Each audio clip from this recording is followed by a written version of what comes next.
Mi novio me acusó de engañarlo con su primo y amenazó con echarme del departamento que él pagaba. Lo que no sabía era que todo estaba a mi nombre.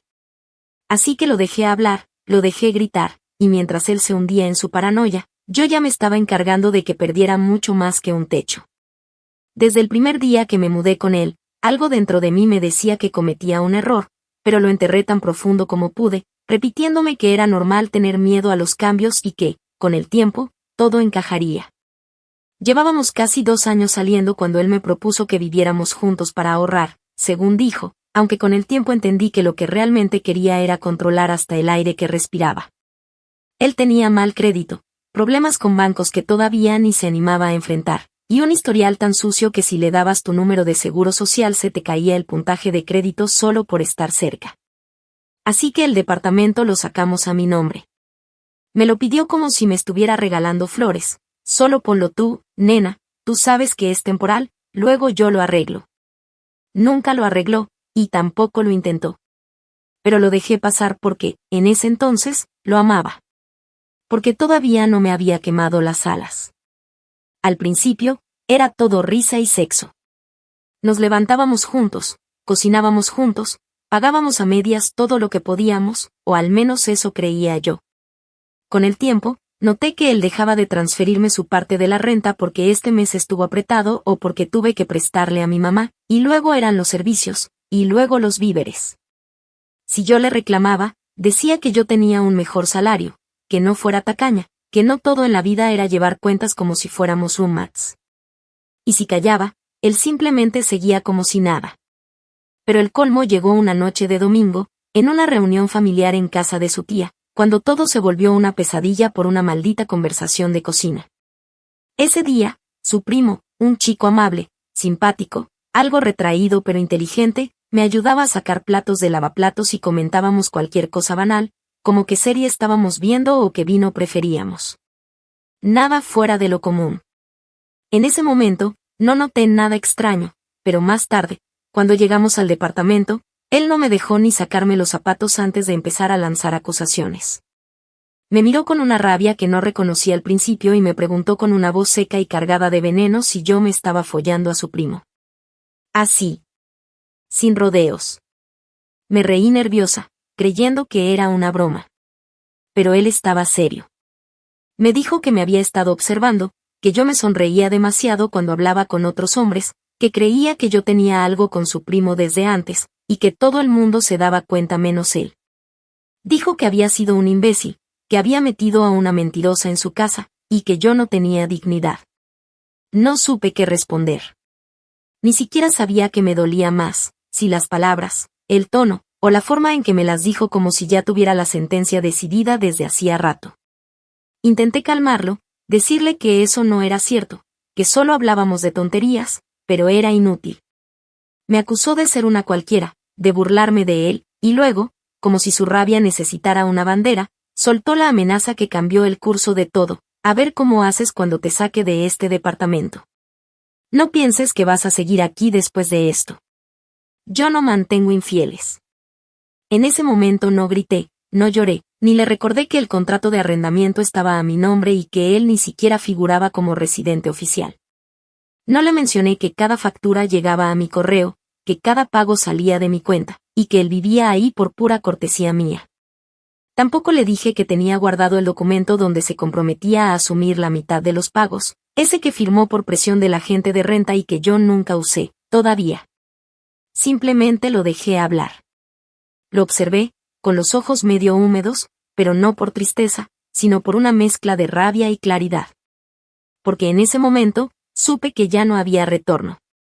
Que no era la primera vez que me gritaba ni la primera vez que me hacía sentir como una intrusa en mi propio hogar, pero sí sería la última vez que él se saldría con la suya. Me fui a dormir sin dirigirle la palabra. Él salió a tomar aire, o eso dijo, aunque sospecho que fue a buscar con quien desahogar su rabia.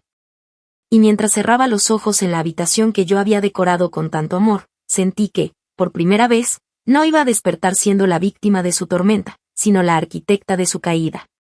No haría escándalo. No le rompería nada. No le lanzaría sus cosas por la ventana. Yo iba a hacer algo mucho peor. Y más silencioso. Porque si él quería guerra, se la iba a dar. Pero a mi manera. Y lo mejor de todo, sin levantar la voz. Solo dejando que su ego se derrumbara mientras yo empezaba a construir mi salida, ladrillo por ladrillo, como una venganza legal, fría, y perfectamente merecida. Actualización 1. Pasaron exactamente 2 semanas desde aquella noche en la que me acusó sin pruebas y se llenó la boca diciendo que me sacaría del departamento, 2 semanas en las que cada palabra suya, cada pequeño gesto y cada silencio cargado de desprecio se convirtieron en piezas fundamentales del rompecabezas que yo estaba empezando a armar. No volví a mencionarle el tema, y él tampoco me pidió disculpas.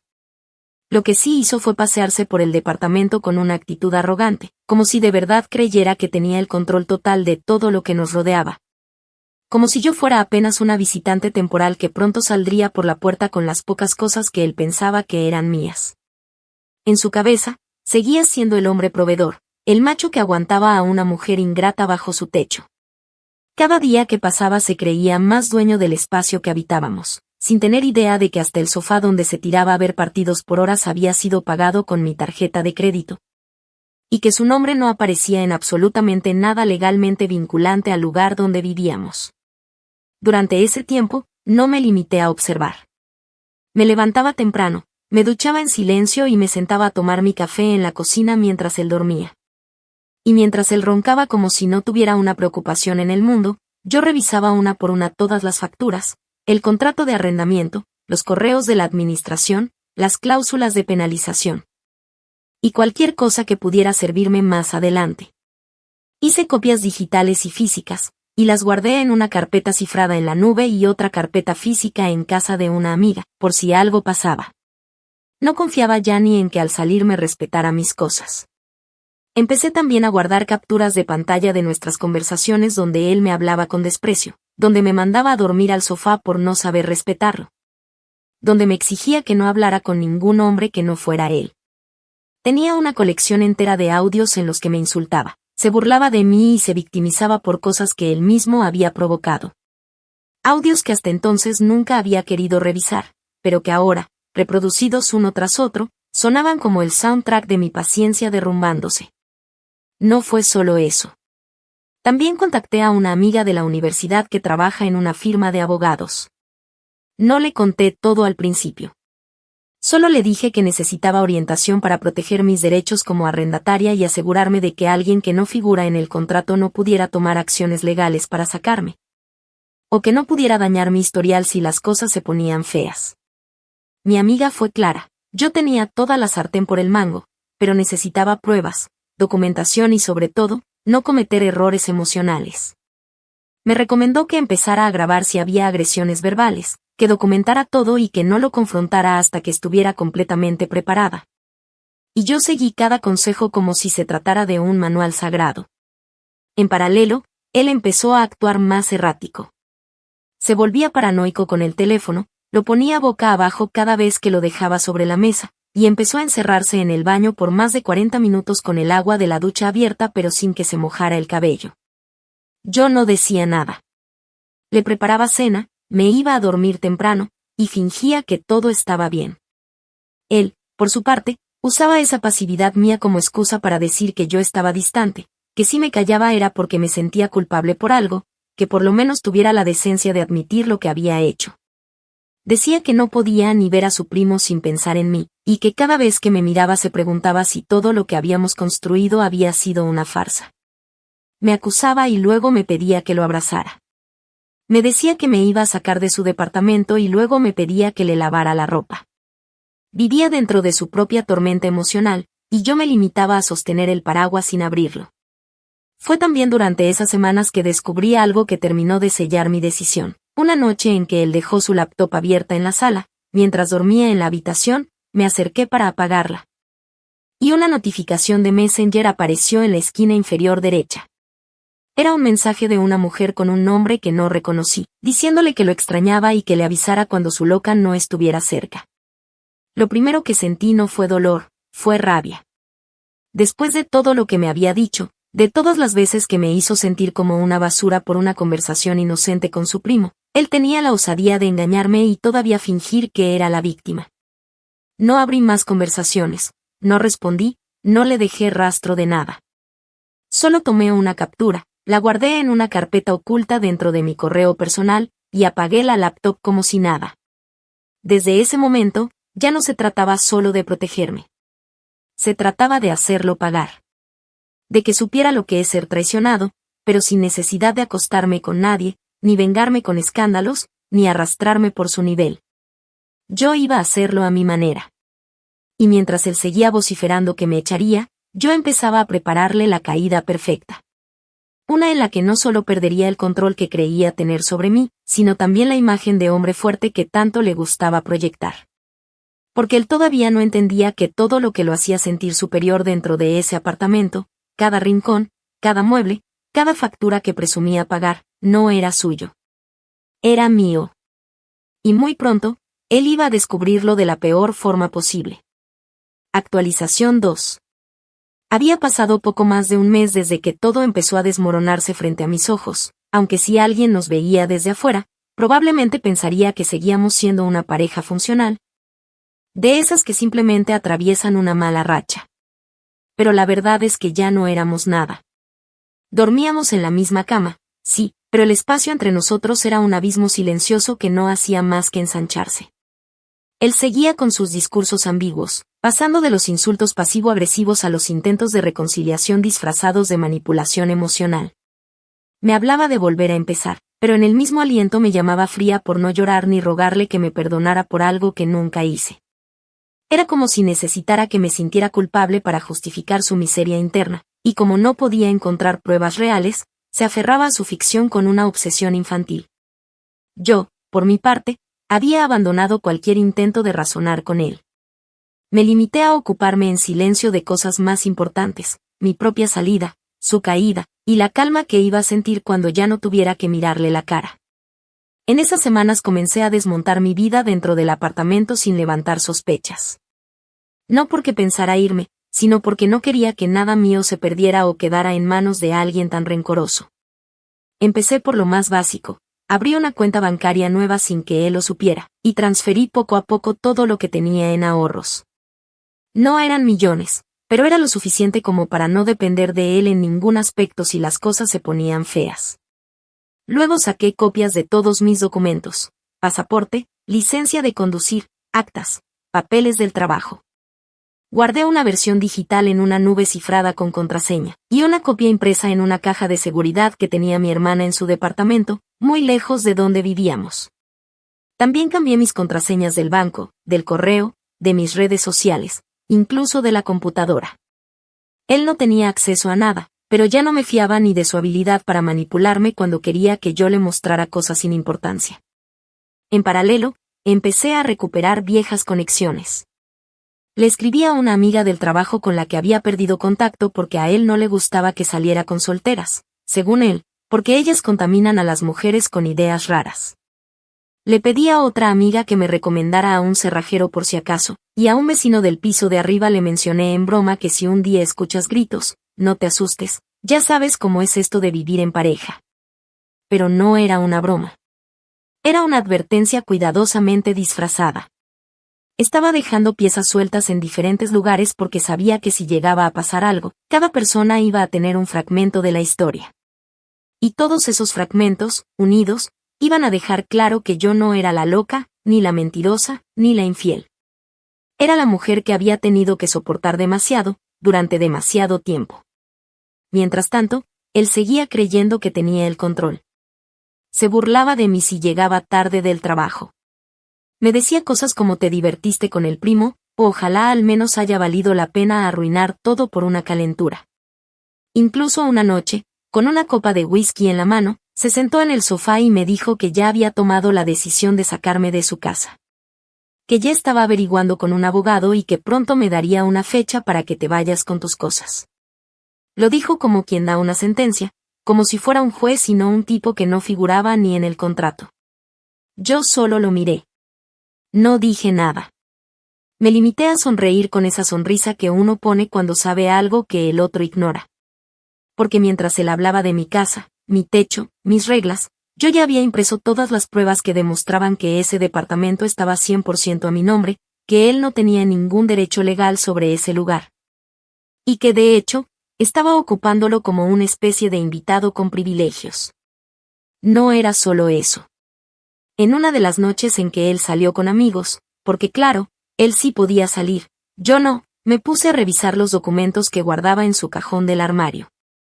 No porque quisiera invadir su privacidad, sino porque algo me olía mal desde hacía tiempo. Y ahí, entre papeles arrugados, encontré un contrato de financiamiento de un auto que él había sacado hacía apenas 3 meses. Lo curioso no era el auto, era la información. Había usado mi dirección, mi número de teléfono, y hasta un correo antiguo que yo tenía como contacto de respaldo. No figuraba como cofirmante, pero sí como referencia personal estable con residencia fija, algo que no solo me indignó, sino que encendió todas las alarmas. Empecé a unir cabos, a revisar fechas, a buscar los estados de cuenta. No sé cómo lo hizo, pero estaba claro que había manipulado los datos para conseguir ese auto, usando mi nombre como ancla de estabilidad. Y lo peor, él ni siquiera sabía que yo lo sabía. Eso me dio una nueva idea. Ya no solo se trataba de que lo sacara del departamento y lo dejara llorando sobre su propio ego destrozado. Ya no era solo vengarme por sus gritos, por sus insultos, por haberme culpado de sus inseguridades. Ahora quería más. Quería que entendiera que no se juega con alguien que te da techo, comida y tranquilidad. Quería que supiera lo que era tener miedo de perderlo todo. Así que llamé a un conocido que trabaja como asesor financiero. Le pedí que me explicara cómo funcionan las investigaciones por fraude en financiamientos vehiculares, qué tipo de documentación podía aportar, y cómo evitar que eso afectara mi historial si todo salía a la luz. Me explicó con calma, paso a paso, y al final me dijo algo que se me quedó grabado: si ese tipo usó tu información sin tu autorización para conseguir un bien, puedes destruirlo legalmente y ni siquiera tiene idea de lo que se le viene encima. Así que me preparé. Todo en silencio. Todo sin dejar pistas. Me comportaba de forma normal en la casa. Cocinaba a veces, otras veces pedía comida para los dos, me reía en los momentos justos para que él creyera que todo volvía a su cauce. Lo dejaba hablar mal de mí por teléfono con sus amigos, lo dejaba hacer planes como si de verdad fuera a sacarme del apartamento en unas semanas, lo dejaba pensar que yo seguía rota por dentro. Y mientras tanto, yo escribía un correo a mi abogada. Le adjuntaba los documentos. Le explicaba lo que había encontrado. Le contaba, con un tono formal pero cargado de intención, que quería saber cuáles eran los pasos para que este individuo respondiera legalmente por los actos cometidos usando mi identidad. Porque ya no solo era venganza. Era justicia. Y él iba a tragarse cada palabra, cada grito, cada amenaza. Aunque aún no lo supiera, ya había empezado a cavar su propia tumba. Y yo, desde la orilla, lo observaba con la calma de quien ya no tiene miedo. Con la paciencia de quien sabe que todo lo que viene, lo merece. Y mucho más. Actualización 3. Habían pasado unas 6 semanas desde aquella primera acusación absurda, desde que lo vi explotar como un niño malcriado señalándome de haberlo engañado con su primo. Y lo que en ese entonces parecía solo un brote de celos mal canalizado ya se había transformado en una especie de obsesión enfermiza. Su comportamiento fue mutando con una mezcla de teatralidad y amenaza constante, como si se estuviera preparando para una batalla que él creía que ya tenía ganada. Durante días enteros caminaba por el apartamento diciendo cosas en voz alta, no dirigidas a mí directamente, pero lo suficientemente cerca como para que yo lo escuchara. Comentarios como "yo no mantengo a traidoras", "ya se va acercando el día", o incluso frases que repetía como un mantra, tipo "aquí el que pone las reglas soy yo". A veces las decía mientras se lavaba los dientes, mientras se servía un cereal, mientras se ponía los zapatos para salir. No lo miraba. No respondía. Me limitaba a fingir que no lo escuchaba, mientras en mi cabeza repasaba cada paso de lo que estaba a punto de hacer. Había sido paciente. Había recopilado pruebas, había hablado con abogados, había asegurado mis cuentas y mis documentos. Ya no era la mujer confundida que se preguntaba si valía la pena quedarse. No. Ahora era otra cosa. Algo más parecido a un volcán contenido. Y esa contención iba a tener su estallido la tarde en que él finalmente intentó echarme. Fue un sábado. No había ninguna razón en particular para discutir, pero cuando alguien está buscando excusas para provocar, cualquier detalle sirve. Ese día yo salí en la mañana a hacer unas diligencias, y cuando volví, él ya estaba esperándome en la sala con los brazos cruzados y una expresión tan inflada de superioridad que parecía sacada de una mala obra de teatro. Me preguntó con quién había estado. Le dije que había ido al banco y luego al supermercado. Me pidió los recibos.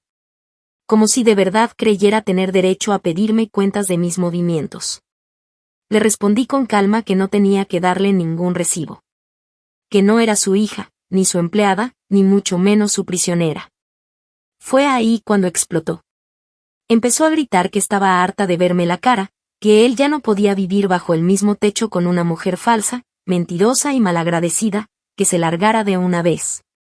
Luego agarró una de mis mochilas, la llenó con ropa a lo bruto, y me la tiró en la puerta como si eso fuera algún tipo de declaración final.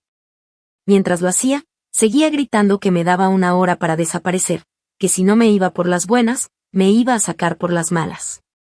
Y cuando me acerqué, no para recoger la mochila, sino para mirarlo directo a los ojos, le dije la frase que había estado ensayando mentalmente durante semanas: tú no me vas a sacar de ningún lado. Este departamento está a mi nombre. Tú eres el que está de más aquí. Por un segundo no entendió. Se quedó quieto, confundido, como si hubiera escuchado mal. Entonces se rió. Una risa seca, arrogante, de esas que vienen de la incredulidad. Me dijo que eso era mentira. Que él había firmado el contrato. Que tenía papeles que probaban que él vivía ahí legalmente. Así que sin subir la voz, caminé hasta el cajón del escritorio donde guardaba los documentos y les tendí una copia del contrato original de arrendamiento, con su firma solo como referencia personal. Y todo el resto a mi nombre. Luego saqué las facturas de luz, agua, internet, cable, todas con mi dirección, mi cuenta, mi firma. Se los dejé en la mesa sin decir nada más. Su expresión fue cambiando como si de pronto se diera cuenta de que había estado construyendo su castillo sobre arena, y la marea acababa de llegar. Me gritó. Me llamó bruja, manipuladora, traicionera. Me dijo que lo había engañado desde el principio, que esto era una trampa. Que yo había planeado todo. Y aunque nada de eso era cierto, porque la verdad es que si él no hubiera sido tan miserable, yo jamás habría pensado en vengarme, tampoco me molesté en corregirlo. Lo dejé hablar. De hecho, lo dejé gritar todo lo que quiso. Luego, me encerré en el cuarto, llamé a un cerrajero de los contactos que había guardado semanas antes, y programé una cita para la mañana siguiente. Sabía que él iba a salir esa noche. Siempre que se sentía derrotado o humillado salía a beber con sus amigos. Lo hacía desde que lo conocí. Y esa noche no fue la excepción. Se cambió, me lanzó una mirada de odio puro, y se fue dando un portazo. No sabía que cuando regresara, ya no iba a tener forma de entrar. A la mañana siguiente, llegó el cerrajero. Cambié la cerradura principal y las de las ventanas corredizas. Saqué una foto del nuevo juego de llaves y la mandé a mi abogada como respaldo.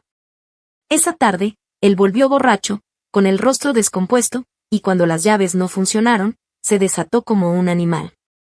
Golpeaba la puerta, me llamaba por mi nombre, amenazaba con romper la ventana, me pedía que abriera, que habláramos como adultos. Me senté en el sofá, con el teléfono en la mano y la cámara apuntando a la puerta, grabando cada segundo. Cuando gritó que si no abría me iba a arrepentir, le respondí desde dentro, sin levantar la voz, que si no se iba en los próximos 5 minutos, llamaría a la policía. Que estaba grabando todo. Que tenía pruebas de sus amenazas anteriores.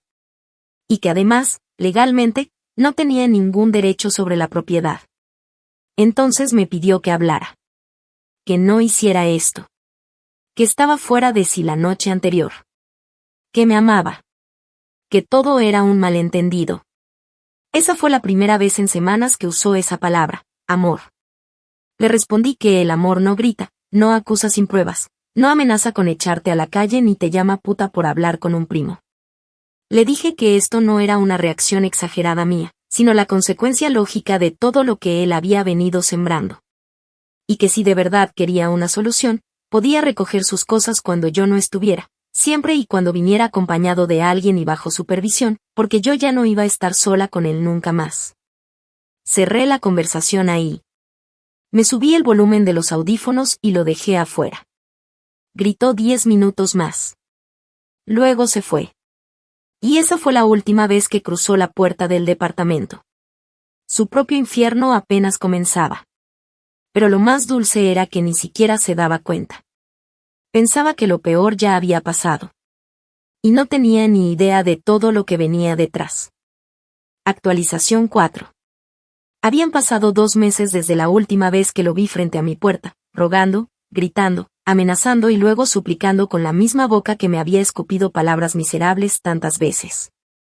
Desde entonces, no había vuelto a cruzar el umbral del apartamento. Todo lo que dejó dentro, desde su ropa, su computadora vieja, unas cuantas herramientas, hasta los zapatos que juraba que costaban más que mi salario, seguía donde mismo. Y no porque yo quisiera conservar algo suyo, sino porque, estratégicamente, me convenía mantenerlo todo como estaba mientras resolvía cada punto legal que asegurara que él no tuviera una sola excusa para volver a entrar. Ya no se trataba de simples discusiones o de una ruptura común. Esto era una guerra de desgaste, pero de esas donde solo uno tiene pólvora, y el otro ni se entera de que le están apuntando. Durante ese tiempo, supe por conocidos en común, no porque yo preguntara, sino porque el chisme viaja más rápido que la decencia, que se había ido a vivir temporalmente con su madre. Una mujer que siempre me miró con desconfianza, que me culpaba de hacerlo menos hombre por no dejarlo tomar todas las decisiones en la relación, y que ahora, irónicamente, tenía que soportarlo todos los días. También me contaron que él estaba diciéndole a todo el mundo que yo lo había echado porque efectivamente lo había engañado con su primo, que lo había usado para tener techo, que me había vuelto loca. Incluso llegó al extremo de publicar indirectas en redes sociales, frases llenas de veneno como a veces el corazón se equivoca con quien le da todo a quien no merece nada o mejor solo que vivir con Judas. Pero la parte que más me hizo arquear una ceja fue cuando me enteré de que había intentado contactar a mi jefe en la oficina. Inventando que yo tenía problemas personales graves y que quizás no estaba emocionalmente estable para trabajar en un entorno de responsabilidad. Por suerte, mi jefe, que tiene más mundo encima que él en toda su miserable existencia, no solo no le creyó, sino que me llamó a la oficina y me lo contó todo con una expresión que mezclaba preocupación y curiosidad. Solo le pedí que, por favor, documentara esa llamada. Lo hizo sin preguntar más. Y eso me sirvió más de lo que él imaginaba. Pero no todo era rabia. Había una parte de mí que seguía atenta, casi en silencio, observando los movimientos de una pieza clave en todo este tablero, el auto. Ese vehículo que él consiguió meses atrás con un contrato tramposo, manipulando datos míos sin mi consentimiento, fingiendo tener un respaldo financiero que en realidad no existía. Lo había conseguido usando mi dirección, mi número, y una falsa declaración sobre nuestra relación y mi salario. Y eso, en el mundo real, no era solo una mentirita para salir del paso. Era fraude. Así que hablé con mi abogada y presentamos una queja formal ante la financiera. Adjuntamos los documentos que él había usado, junto con pruebas de que jamás di permiso para ser incluida en ninguna solicitud ni como cofirmante ni como referencia. Aportamos pruebas de nuestra ruptura, correos en los que él admitía indirectamente haber hecho cosas por su cuenta. Y registros bancarios que demostraban que él nunca había cubierto ni un solo centavo del vehículo con fondos compartidos. La financiera no tardó en contactarlo. Le dieron un plazo de 15 días para aclarar la situación y presentar pruebas de que yo estaba al tanto y había autorizado todo. No pudo. Me enteré por una fuente directa, una mujer que trabaja allí y que fue compañera de universidad mía, aunque él no lo supiera, que cuando lo llamaron, él reaccionó con la misma arrogancia de siempre, diciendo que todo estaba hablado, que ella y yo éramos pareja, que yo solo estaba molesta y actuando por despecho. Lo que no sabía era que las empresas financieras no trabajan con emociones. Trabajan con documentos. Y los suyos eran una mentira tras otra. Al no presentar pruebas contundentes, la financiera tomó medidas. Le congelaron el contrato, le exigieron el pago total del vehículo bajo amenaza de incautación, y comenzaron el proceso para incluirlo en un reporte negativo de crédito con sospecha de fraude documentado. Ahí fue cuando comenzó a escribirme. primero por correo. Luego por mensajes. Al principio eran insultos disfrazados de súplicas, que estaba arruinando su vida, que yo siempre había sido mala, que todo esto era por un simple malentendido. Luego se volvió más desesperado, que no tenía cómo pagar el auto, que si por favor podíamos hablar, que me costaba decir que sí lo había autorizado. En uno de los mensajes incluso me dijo, ayúdame, aunque sea por lo que fuimos. Esa frase fue la que terminó de asegurarme que no solo merecía lo que le estaba pasando, sino que todavía no había entendido nada. Lo bloqueé de todo. Ni un mensaje más, ni una respuesta, ni una explicación. Él quería usar mi silencio como escudo, pero ahora el silencio estaba en su contra. Yo seguía adelante con mi vida, trabajando, durmiendo bien por primera vez en meses, respirando tranquila dentro de mi hogar sin tener que escuchar pasos llenos de rabia cruzando la sala cada noche. En cambio, él estaba sumergido en una tormenta que había creado con sus propias manos, y de la que no tenía idea cómo salir. Los amigos que le creyeron, ahora empezaban a cuestionar. Su propia madre, la que me odiaba sin razones, empezó a llamarme para pedirme que al menos hablaran como adultos, como si toda la mierda que él había tirado pudiera ahora lavarse con una charla y un café. No le respondí tampoco. Ella también había contribuido a que él creyera que todo se le debía. Mientras tanto, yo preparaba la última jugada. No bastaba con el desalojo, con dejarlo sin llaves, sin control, ni con la pesadilla financiera que ahora tenía en las manos. Faltaba algo más. Algo que lo hiciera entender que las consecuencias no se borran con disculpas, que las mujeres no estamos obligadas a ser ni mártires ni redentoras, y que cuando decides hacerle la guerra a alguien que nunca te atacó primero, más vale que tengas un buen plan para sobrevivir al contraataque. Y él no lo tenía. Nunca lo tuvo. Porque mientras más hablaba, más se hundía. Y mientras más se hundía, más fuerza tomaba mi silencio. La misma calma que él creyó que era debilidad, era la que ahora se estaba encargando de desmantelar, pedazo a pedazo, cada uno de sus castillos de mentira. Y todavía no tenía ni idea de lo que faltaba. Actualización final.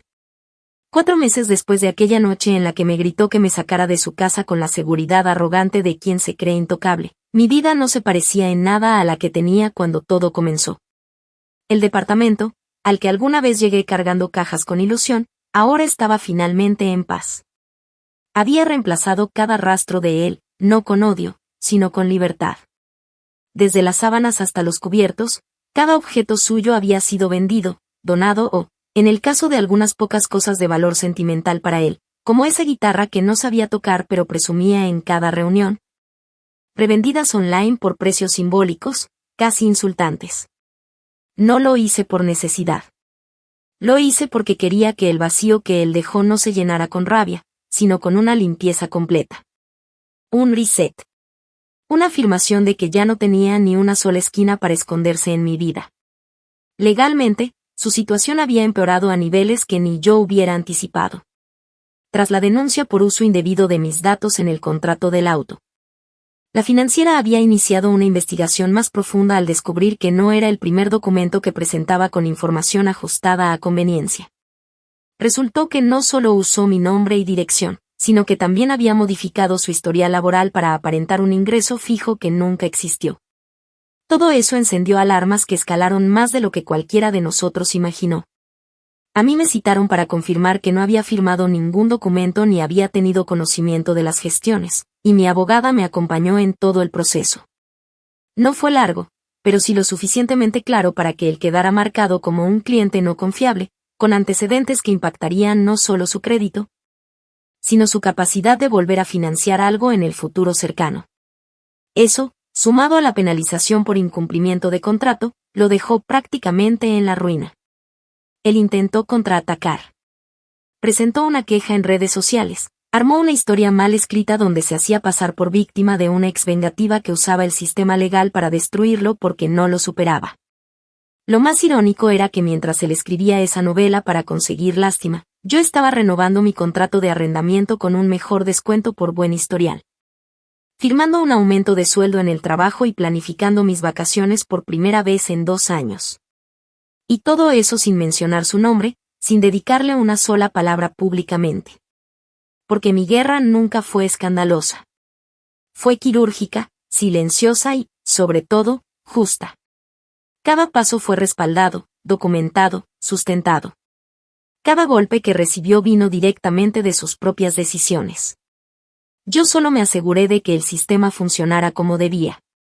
En cuanto a su círculo social, se desmoronó con la misma rapidez con la que había construido su teatro. Los amigos que al principio me enviaron mensajes fríos o sarcásticos dejaron de hablarle cuando se dieron cuenta de que las cosas que él contaba no coincidían con los hechos. El primo, sí, el mismo al que él acusó de tener una aventura conmigo, lo bloqueó de todos lados después de que le llegara el rumor de que su nombre seguía siendo parte del relato de víctima que él repetía. Incluso su madre, la mujer que alguna vez me dijo en tono despectivo las mujeres deben saber cuándo callar, terminó enviándome un correo largo y lleno de palabras cuidadosamente redactadas, pidiéndome perdón. No le respondí. No porque no lo mereciera, sino porque a esas alturas yo ya no sentía la necesidad de explicarme frente a nadie. Ellos habían elegido creerle. Y yo no iba a gastar energía en educar a quienes preferían el drama a la verdad. Una noche, cerca del cierre de este capítulo, lo vi por casualidad. Fue en una tienda de artículos electrónicos. Iba solo, despeinado, con el rostro pálido, las ojeras marcadas y los hombros caídos. Me vio de reojo y bajó la mirada de inmediato. Yo llevaba unos audífonos nuevos en la mano y un par de libros en la otra. Me sentía bien. Ligera. Pasé junto a él sin detenerme, sin cruzar palabra. Ni una mueca. Ni una frase.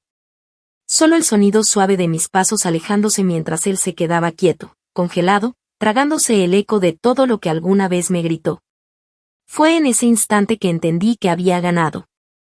Que mi venganza no había sido solo haberlo dejado sin departamento, sin crédito, sin círculo social. No. Lo que de verdad lo destruyó fue que nunca reaccioné como él esperaba. No hice escándalos, no supliqué, no lo enfrenté gritando. Me moví con calma, como alguien que ya no tiene que probarle nada a nadie. Hoy vivo sola. Mejor dicho, libre. El silencio del apartamento ya no pesa. Ahora descansa. Me hice un espacio dentro de mi rutina para las cosas que antes no podía hacer sin que él opinara o se sintiera amenazado, clases de yoga, cenas con amigas, tardes enteras sin responder el teléfono. Nadie me cuestiona. Nadie me interroga. Nadie me mira como si le debiera algo. Aprendí a estar sola sin sentirme sola. Y entendí, sobre todo, que a veces el peor castigo para alguien como él no es perder una discusión ni un bien material. Es verse obligado a aceptar que todo lo que perdió lo perdió por su propia boca, por su propia torpeza, por su propio ego. Que mientras él hablaba, mientras gritaba, mientras se hundía en su paranoia y su necesidad de controlar, yo me fui alejando con una tranquilidad que no entendía. Y ahora lo sabe. Lo supo ese día en la tienda. Lo supo cuando le llegó la notificación del reporte de fraude. Lo supo cuando se quedó solo. Porque a veces la justicia no viene en forma de grito, ni en forma de golpe. A veces llega en forma de silencio. Y el mío lo quebró por completo.